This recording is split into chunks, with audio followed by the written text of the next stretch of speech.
تو عامر فاروق صاحب نے کچھ نہیں کیا، بلکہ انہوں نے ایجنسیز کے لوگوں سے رابطہ کیا اور آ کر کہا کہ جی میری بات ہو گئی ہے تو اب آئندہ ایسے نہیں ہوگا، لیکن یہ ہوتا رہا۔ اب آپ دیکھیں کہ کس اختیار کے تحت وہ ایجنسیز کے لوگوں سے بات کر رہے ہیں، بجائے اس کے کہ وہ کوئی ایکشن لیتے انہوں نے آگے سے کہا کہ نہیں کچھ نہیں ہوتا، بس چھوڑ دیں آپ۔ تو یہ بھی اب بنیاد بن رہا ہے، ایک تو ججز کا خط، 6 ججز کا خط، اور اس میں جو کچھ کہا گیا، پھر یہ ٹریان وائٹ کیس میں 3 ججز جو اسلام آباد ہائی کورٹ ججز ہیں ان کا فیصلہ، یہ بنیاد بن رہا ہے۔ اب میں آپ کو کچھ اندر کی خبریں بتاتا ہوں۔ آصف بشیر چودھری صاحب یہ رپورٹر ہیں، سینئر کورٹ رپورٹر ہیں، انہوں نے بات کی ہے جناب مطیع اللہ جان صاحب سے، یہ بھی سینئر صحافی ہیں، اور انہوں نے، آصف بشیر چودھری صاحب نے کہا ہے کہ آج صبح اسلام آباد ہائی کورٹ ججز کی 1 گھنٹہ میٹنگ ہوئی اور انہوں نے اپنے تمام ساتھی ججز کا ساتھ دینے کا فیصلہ کیا ہے اور جسٹس جہانگیری کو تنہا نہیں چھوڑا جائے گا، جن کے خلاف اب یہ ڈگری کا معاملہ ہے، ریفرنس بھیجا جا رہا ہے، یہی محسن اختر کیانی کے خلاف، یہی جناب بابر ستار کے خلاف، جو جج آزاد منچ جو کھڑا ہو جاتا ہے اس کے خلاف ریفرنس آ جاتا ہے۔ تو یہ سارے ججز نے کہا ہے، مائنس جسٹس عامر فاروق اسلام آباد ہائی کورٹ کے چیف جسٹس کے علاوہ، وہ آگے خبر آ رہی ہے، باقی سب اکٹھے ہیں اور کہہ رہے ہیں ہم کہ کسی کو اکیلا نہیں چھوڑیں گے، ہم سب کا ساتھ دیں گے۔ اسلام آباد ہائی کورٹ ججز کی اپنے چیف جسٹس سے کوئی ٹاکنگ ٹرمز نہیں ہیں، یعنی گفتگو بھی نہیں، بات چیت بھی بند ہے۔ تمام ججز اسلام آباد ہائی کورٹ کے وہ چیف جسٹس عامر فاروق سے بات تک نہیں کرتے، وہ ٹی بریک میں بھی ساتھ نہیں ہوتے، ان کے ساتھ کوئی بیٹھنا بھی پسند نہیں کرتا۔ سب ججز ایک طرف ہیں اور چیف جسٹس عامر فاروق دوسری طرف ہیں۔ یہ دیکھیے، یہ صحافی آصف بشیر چودھری نے یہ انکشافات کیے ہیں، اسی سے آپ اندازہ لگا لیجئے۔ اور اس کے علاوہ بشارت آجا بھی سینئر صحافی ہیں، یہ پہلے ہی بتا چکے ہیں کہ جسٹس طارق محمود جہانگیری کے خلاف ریفرنس اور بدنیتی پر مبنی تشہیر کا معاملہ، اسلام آباد ہائی کورٹ کا فل کورٹ اجلاس آج ہوگا۔ اجلاس میں جسٹس طارق محمود جہانگیری کے خلاف ریفرنس کی میڈیا اور سوشل میڈیا پر تشہیر کے معاملے پر غور ہوگا۔ کہتے ہیں 1 روز قبل ہم نے عیسیٰ نقوی کے ویلاگ میں یہ بات آپ کو بتا دی تھی۔ تو اس سے آپ اندازہ لگائیے کہ معاملات کس طرف جا رہے ہیں، کتنے گمبھیر ہو رہے ہیں اور یہ ریفرنس کتنا تگڑا آ رہا ہے۔ اسی لیے جناب شاید یہ بھی کہا جا رہا ہے کہ یہ اب سپریم کورٹ جانا چاہتے ہیں، کیونکہ سبھی ججز جو ہیں وہ ان کے خلاف ہو چکے ہیں۔ حسنات ملک صاحب یہ خبر دے رہے ہیں کہ یہ کہتے ہیں جی شہزاد ملک صاحب کے خلاف ریفرنس آیا ہے، اگر ان کو ہٹایا جاتا ہے تو مجھے سپریم کورٹ آپ لے آئیں۔ اس کے علاوہ آپ دیکھیں کہ انہوں نے مداخلت کیا روکنی تھی چیف جسٹس عامر فاروق صاحب نے، اب تو مداخلت بڑھ گئی ہے، اور یہ قاضی فائزہ صاحب کے لیے بھی ایک معاملہ بن رہا ہے، کیونکہ اس کے بعد، یہ خط کے بعد محسن اختر کیانی کے خلاف کیا ہو رہا ہے، ریفرنس آ رہا ہے، طارق محمود جہانگیری، بابر ستار، دیگر کے خلاف آپ دیکھ لیجئے کیا ہو رہا ہے، اور قاضی فائزہ صاحب اس پر کیا کر رہے ہیں۔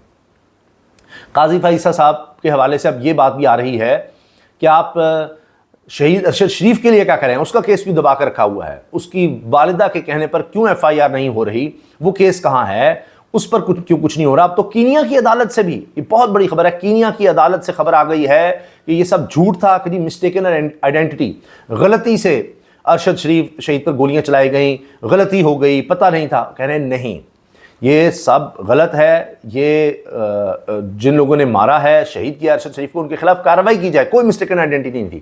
اب یہ تو اصل کھرا تو پاکستان میں ہے، پھر دیکھا جائے کس کے کہنے پر یہ سارا کچھ ہوا، کس کے کہنے پر ارشد شریف کو قتل کیا گیا۔ ارشد شریف کے ساتھ کام کرنے والے لوگ یہ کہہ رہے ہیں کہ وہ واحد صحافی تھا، ایسا انویسٹیگیٹو جرنلسٹ، پاکستان کا سب سے بڑا انویسٹیگیٹو جرنلسٹ، جو اپنی زندگی میں بتا گیا کہ وہ کون تھا، یا کون اس کے پیچھے، اس کو مارنے کے پیچھے ہے، اس کو قتل کیا جائے گا تو کون قتل کرے گا، وہ پہلے اپنی ہی قتل کی کہانی ساری سنا گیا۔ تو یہ تک کہا جا رہا ہے۔ تو اب دیکھتے ہیں اس پر قاضی فیصل صاحب کیا کرتے ہیں، کیونکہ کینیا کی عدالت نے بھی کہہ دیا ہے کہ یہ سب جھوٹ تھا، کہ مسٹیکن آئیڈینٹی ہے، ایسا کچھ نہیں۔ چیف جسٹس اسلام آباد ہائی کورٹ عامر فاروق صاحب کی اگر بات کریں تو آپ دیکھیں کہ عمران خان کے کیسز میں انہوں نے کیا کیا، چند مثالیں۔ ہمایوں دلاور 3 دفعہ یہ ہوا، شاید دنیا میں کہیں نہیں ایسا ہوگا کہ 3 دفعہ کہا ہمایوں دلاور غلط طریقے سے کیس چلا رہا ہے، غلط طریقے سے کیس چلا رہا ہے، انہوں نے مانا غلط طریقے سے چلا رہا ہے، لیکن واپس کیس ریمانڈ اسی کے پاس کیا، اسی جج کو بھیجتے رہے کہ ہاں جی دوبارہ تم ہی فیصلہ کرو۔ پھر دیگر جو درخواستیں آتی رہیں کیسز میں عمران خان کی، وہ یہ روک کر بیٹھے رہے، ان پر فیصلہ نہیں کیا، اس لیے کہ یہ سپریم کورٹ نہ چلے جائیں جب تک عمران خان کو نیچے سے سزا نہیں ہو جاتی، کیونکہ جب ایک شخص مجرم قرار دے دیا جائے عدالت کی طرف سے تو اس کو اس طرح کی سہولتیں نہیں رہتی۔ مثال کے طور پر ایک کیس چل رہا ہے، تو ابھی کیس چل رہا ہے تو الزام ہے، ابھی وہ ملزم ہے، تو کوئی بھی اس کی درخواست جاتی ہے آگے کہ جناب یہ کیس صحیح نہیں سنا جا رہا ہے، کوئی بھی اس حوالے سے، تو اس کو جلدی بھی سنا جاتا ہے اور اس میں ریلیف کے چانس زیادہ ہوتے ہیں کہ ابھی یہ ملزم ہے، الزام ہے، اس کو ضمانت پہ رہا کیا جائے، یا یہ سہولت اس کو ملنی چاہیے، کچھ بھی۔ تو اب اگر عامر فاروق صاحب فیصلہ دے دیتے جو بھی ان کے حق میں یا خلاف، تو خلاف ہوتا, سپریم کورٹ سے جا کے ریلیف مل جاتا. عامر فاروق صاحب نے کیا کہ فیصلے ہی نہیں کیے ان درخواستوں پر